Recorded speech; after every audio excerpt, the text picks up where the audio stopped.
बिहार विधानसभा चुनाव में बीजेपी की हार को लेकर मंथन शुरू हो गया है और लगातार बयानबाजी भी हो रही है कि आखिर ये हार की वजह क्या है, जबकि स्थिति इतनी खराब नहीं थी। हमारे साथ बीजेपी सांसद भोला सिंह जी हैं। भोला सिंह जी, ये हार का क्या वजह है? हार का सबसे बड़ा कारण है कि इस युद्ध का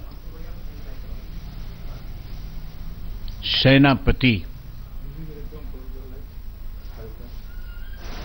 अपनी सेना को एक साथ लेके संघर्ष के मैदान में उतरने में विफल रहा। सेनापति से मतलब बीजेपी के राष्ट्रीय अध्यक्ष से नहीं?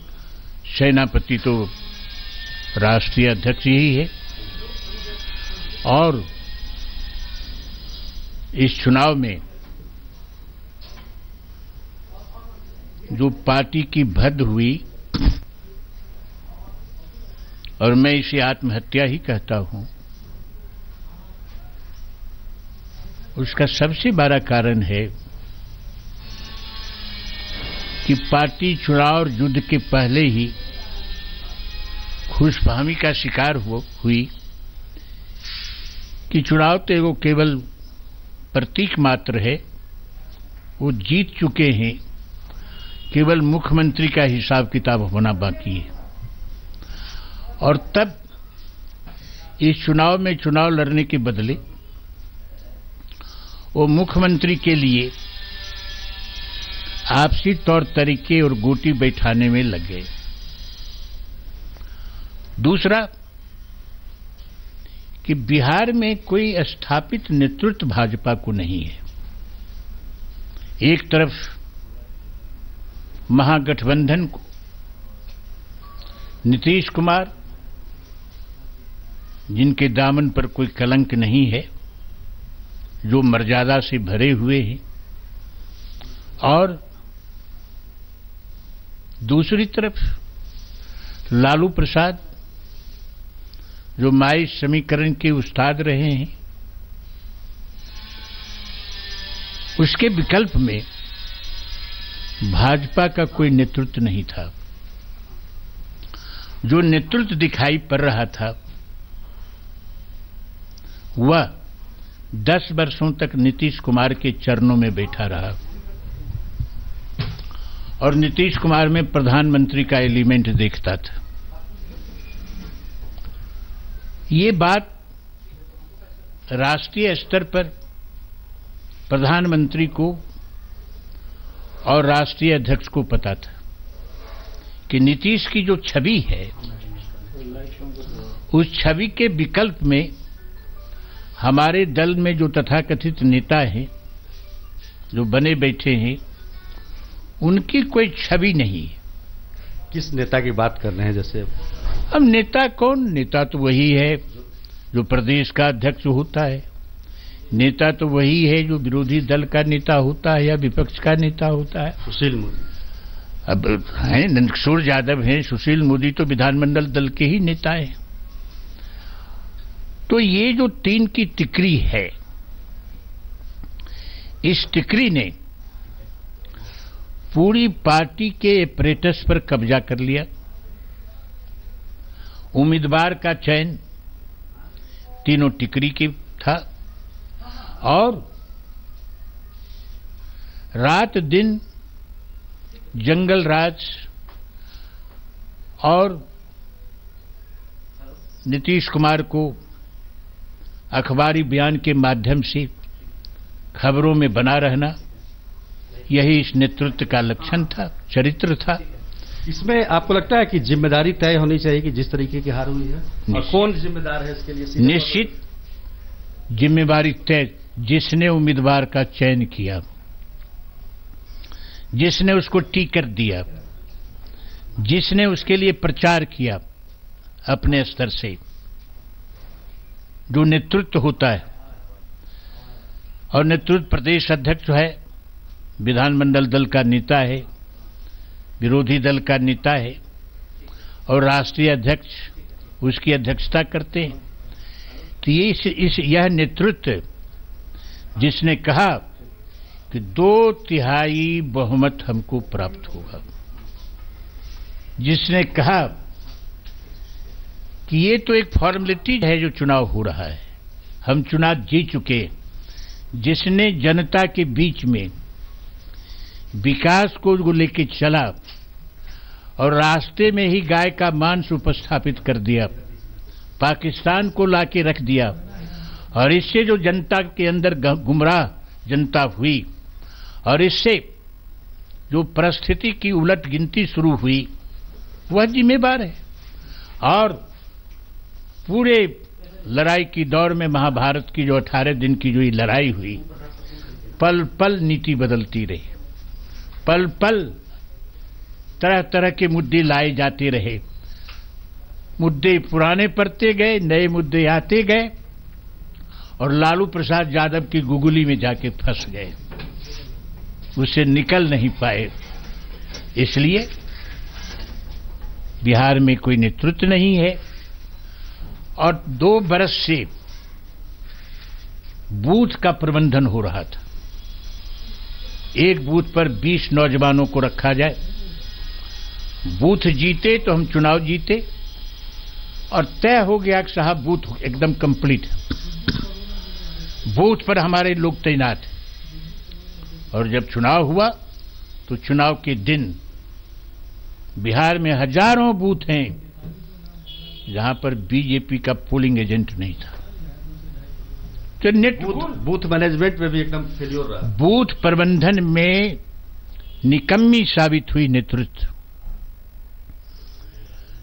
चौथी बात कि हिंदुस्तान का प्रधानमंत्री नीतीश कुमार के विकल्प में आके बैठ गए। वो प्रधानमंत्री हैं, प्रधानमंत्री की एक राष्ट्रीय छवि है, विश्व स्तर पर भारत की एक प्रतिमा के रूप में उपस्थित हैं और विश्व स्तर पर उन्होंने काफी नाम भी बड़े स्तर पर उनका हुआ। लेकिन नेतृत्व देने के बदले किसी फडणवीस को लाके रख देते, किसी खट्टर को लाके रख देते। चुनाव के बाद जो फडणवीस और खट्टर आता उसी को अपना रख देते। आपको लगता है कि नेतृत्व पहले से ही तय होना चाहिए था और इसके वजह से भी घाटा हुआ? एक नेतृत्व जो संभव ईमानदार नेतृत्व है, मर्यादित नेतृत्व है, वो सामने में दिखाई पड़ रहा है, उसका काम दिखाई पड़ रहा है, उसका विकास दिखाई पड़ रहा है। और विकल्प में शून्य है, विकल्प में भविष्य है कि साहब कौन खट्टर आएगा और कौन फडणवीस आएगा। चौथी बात, ऐसे समय में आरएसएस के प्रधान ने जो आरक्षण का मुद्दा उठाया, वो कहते हैं सांस्कृतिक संगठन है, तो इस चुनाव के दौर में आरक्षण का मुद्दा ठीक है, आरक्षण पर बहस होनी चाहिए, उसके सैद्धांतिक और व्यवहारिक पहलू पर विमर्श होना चाहिए, लेकिन चुनाव के समय में ऐसे संवेदनशील मुद्दे को उठा दिया और लालू प्रसाद ने कहा कि आरक्षण को हटाना चाहता है और जनता के बीच में जाकर के यही मुख्य कैंपेन हो गया। और इसको संभलते संभलते लास्ट में प्रधानमंत्री भी कहा कि हम शहीद हो जाएंगे। क्यों? और फिर बीच में मोहन भागवत बोलने लगे, वही बात बोलने लगे, कहने लगा कि साहब भाजपा तो मुखौटा है, असली तो मोहन भागवत है, इनको दम है। हो गया, लोगों को बात जच गई। तो अच्छा, ये पहले जो था अडवाणी जी के समय में मंडल और कमंडल था, इस चुनाव में दोनों तो मंडल ही थे, कमंडल तो था नहीं, मंडल थे। राष्ट्रीय स्तर पर मंडल, राज्य के स्तर पर मंडल।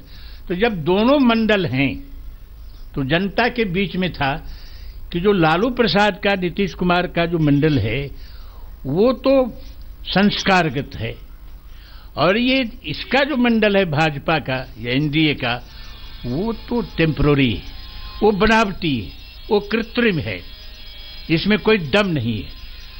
तो कमंडल जो था वो जहां तहां उदासीन हो गया, जिसको जहां मन हुआ कमंडल उठा के चल दिया और कमंडल से अपना तो ये सारी जो विषमताएं हैं, विकृतियां हैं, ये सबसे बड़ा कारण है खुशफहमी का शिकार हो जाना।